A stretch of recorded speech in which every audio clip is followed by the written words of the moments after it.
Bismillahirrahmanirrahim. Assalamualaikum warahmatullahi wabarakatuh. Selamat siang Bapak Ibu semuanya. Pada kesempatan kali ini kita akan membahas satu tema tentang hukum ekonomi digital, menjelajahi dunia digital yang semakin terintegrasi. Kita tahu Bapak Ibu bahwa di era sekarang manusia hidup tanpa teknologi itu bagaikan hidup di purbakala ya. Jadi tidak ada sesuatu yang kemudian sempurna ketika kita tidak bersentuhan dengan teknologi di era sekarang ini. Apapun itu aktivitas kita sehari-hari, mulai dari komunikasi, berinteraksi, kemudian berinteraksi dengan komunitas sosial, dan bahkan dalam hal apapun berkaitan dengan profesi kita, bahkan itu selalu berkaitan dengan teknologi. Nah, di sini kita akan membahas utamanya dalam konteks kehidupan ekonomi kita ya, di mana setiap hari kita melakukan transaksi dengan menggunakan teknologi ya, kita membeli ataupun menjual itu pun juga dengan sarana teknologi. Sehingga karena teknologi orang kemudian menyebut salah satu diantaranya dalam bidang ekonomi ini sudah masuk pada era digitalisasi gitu ya, atau ekonomi digital di situ. Nah, karena kenapa ekonomi sudah mengarah pada ekonomi digital, bukan lagi mungkin dulu orang mengatakan ekonomi kapitalisme ya, ekonomi neokapitalisme misalnya ya, tapi kemudian sekarang menyebut sebagai ekonomi digital yang melupakan istilah-istilah yang lalu yang sudah kita gaungkan di masa lalu dan sekarang sudah tidak terdengar lagi gaungnya. Karena di dalam kehidupan nyata kita ya, cara kita hidup, bekerja, dan berinteraksi memang sudah sangat berubah. Perkembangan teknologi digital ini utamanya telah melahirkan berbagai hal baru, fenomena baru, bahkan peluang-peluang baru ya. Tetapi juga di sisi yang lain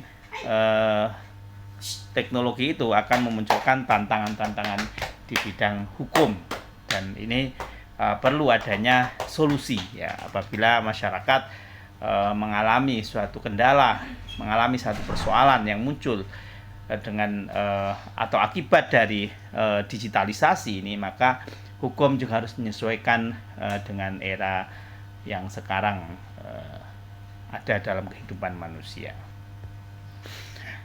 Baik, di sini kita akan membincang definisinya dulu, apa itu ekonomi digital itu ya.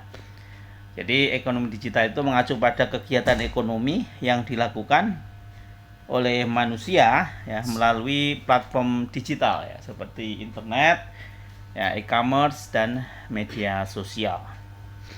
Nah, beberapa konsep penting yang perlu diketahui di dalam aspek hukum ekonomi digital ini adalah terkait dengan perdagangan elektronik atau e-commerce ya, yang e-commerce ini tentu yang menjadi pelopor utama masuknya dunia ekonomi ke dalam bidang digital.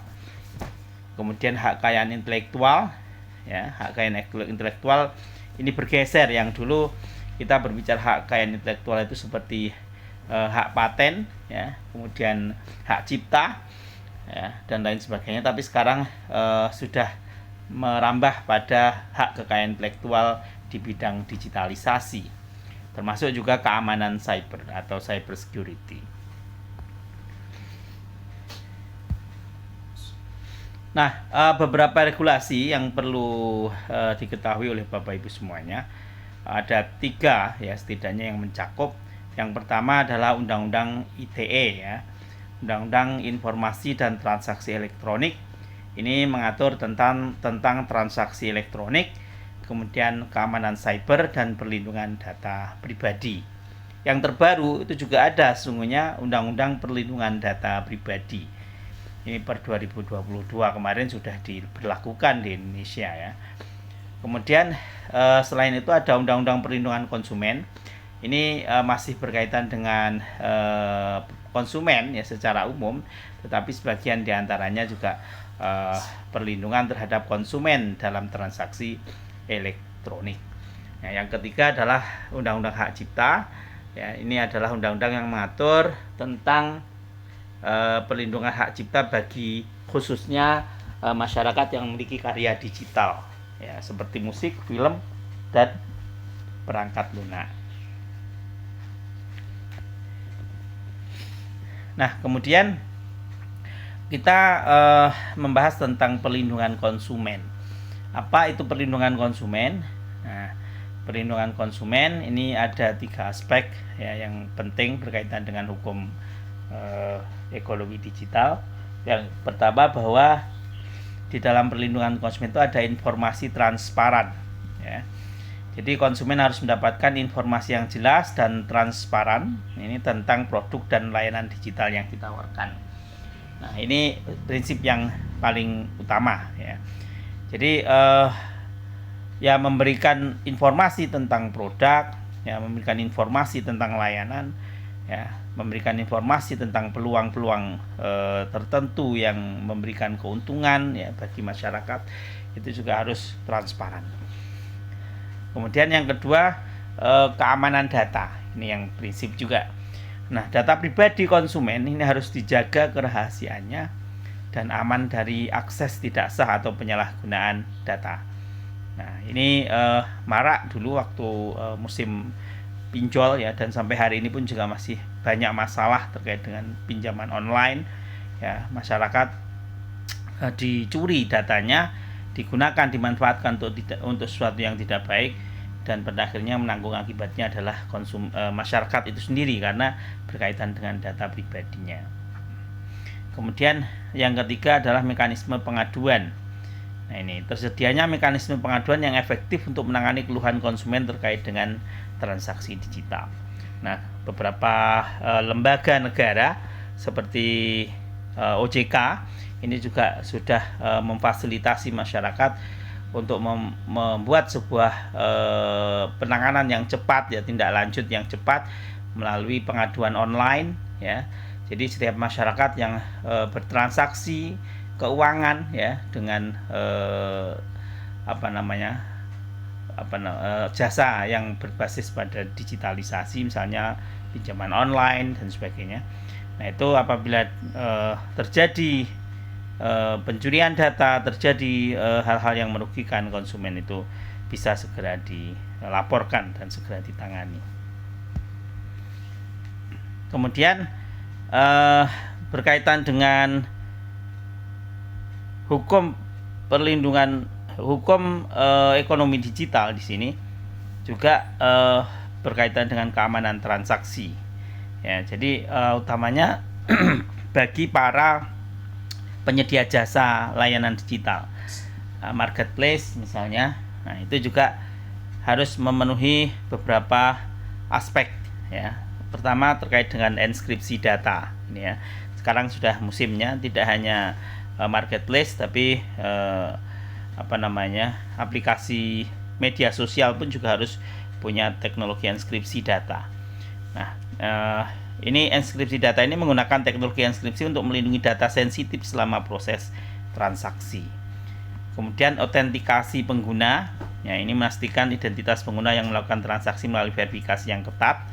Ya, jadi ada verifikasi 2 arah. Misalnya kalau kita menggunakan Google, ada konfirmasi 2 arah. Ya, kemudian ketika menggunakan e-banking ya, kita menginstal aplikasi e-banking, itu juga ada identifikasi dan verifikasinya yang cukup ketat. Nah, kekeliruan sedikit pun juga tidak akan bisa disahkan oleh pemilik aplikasi. Kemudian sistem keamanan ini menerapkan sistem keamanan yang kuat untuk mencegah akses tidak sah dan serangan cyber. Nah, kemudian hak kekayaan intelektual ini di dalam konteks hukum ekonomi digital. Ini diantaranya yang pertama adalah hak cipta ya.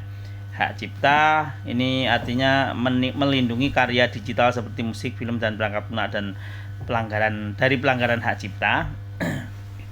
Nah ini kalau hak cipta ini mudah untuk dikenali, misalnya seseorang yang tidak punya izin ya tapi kemudian mengupload karyanya yang itu mungkin mengadopsi dari karya seseorang yang secara tidak sah itu ya, maka akan segera di claim ya, segera di komplain.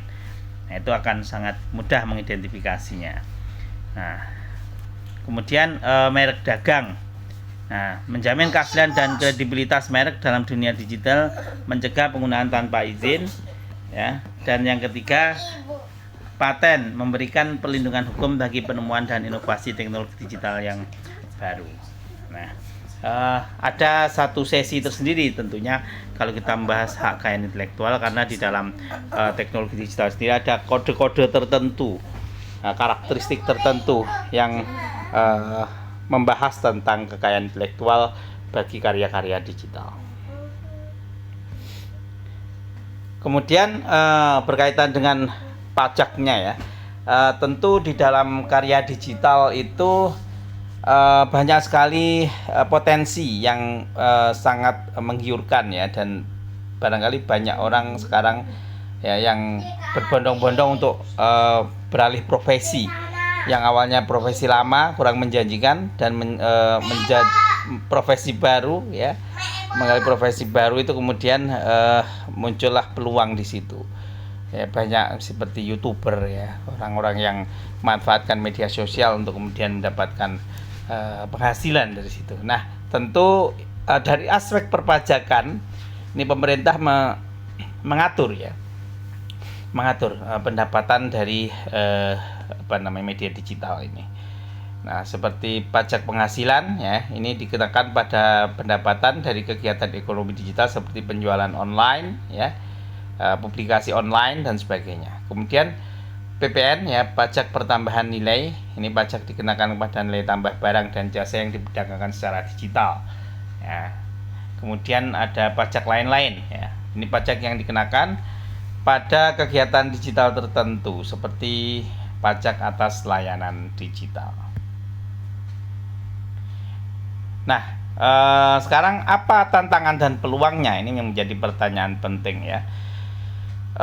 Saat ini memang pemerintah masih terus membangun sebuah sistem digital yang kuat ya di Indonesia.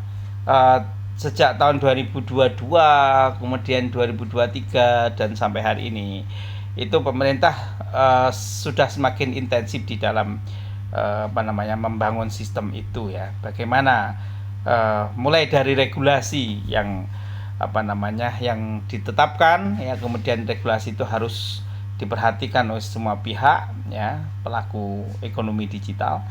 Nah, kemudian itu bisa menjamin bagaimana konsumen bisa percaya ya, tidak terancam datanya, tidak membahayakan bagi konsumen, dan itu sampai hari ini kita dibuktikan oleh pemerintah bahwa masyarakat kita sudah mulai familiar ya, mulai akrab dengan media digital ya, baik mulai dari media sosial, media transaksi dan sebagainya. Kalaupun masyarakat tidak percaya ya, tentunya kembali kepada ancaman yang besar ya, yang ada di balik ekonomi di balik potensi digitalisasi, seperti pencurian data pribadi ya, bagaimana keamanan cyber itu melindungi masyarakat. Nah, kalau sekarang sudah terjamin ya, dari masyarakat data pribadinya terjamin, kemudian keamanan cyber menjamin masyarakat juga. Nah, dan semakin minim ya, semakin sedikit pelanggaran hak atas kekayaan intelektual ataupun pencurian data pribadi, maka negara kita Indonesia itu sudah semakin kuat ya di dalam membangun sistem keamanan digital kita. Nah, tantangannya masih seputar itu, dan saat ini juga masih akan terus dikembangkan oleh pemerintah. Tentu belajar dari banyak hal, banyak kasus yang sudah terjadi, karena pemerintah kita juga berkembang berdasarkan persoalan-persoalan yang dihadapi ya, juga persoalan-persoalan yang ada di sekitar negara kita ataupun di luar negeri yang kemudian menjadi catatan penting bagi pemerintah untuk kemudian membenahi sistem digitalisasi. Nah, peluangnya tentu masih cukup besar ya. Efisiensi di dunia digital ini sangat menjanjikan. Jadi banyak masyarakat kita kenapa beralih di sarana digital, maka itu akan salah satu hal yang paling penting dalam perhitungan ekonomi bahwa sangat memberikan efisiensi ya. Biaya-biaya misalnya overhead dan sebagainya itu nyata, artinya ya rasional.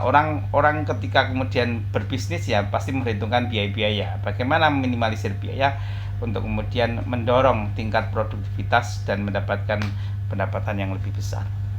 Nah, itu saya kira singkat ya. Untuk kesimpulannya, hukum ekonomi digital memainkan peran penting dalam mengatur dan mengembangkan ekonomi digital yang sehat dan berkelanjutan.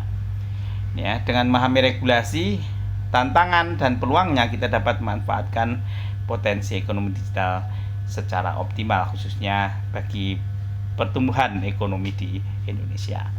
Saya kira itu untuk kesempatan kali ini. Terima kasih banyak atas perhatiannya dan mohon maaf atas segala kekurangan.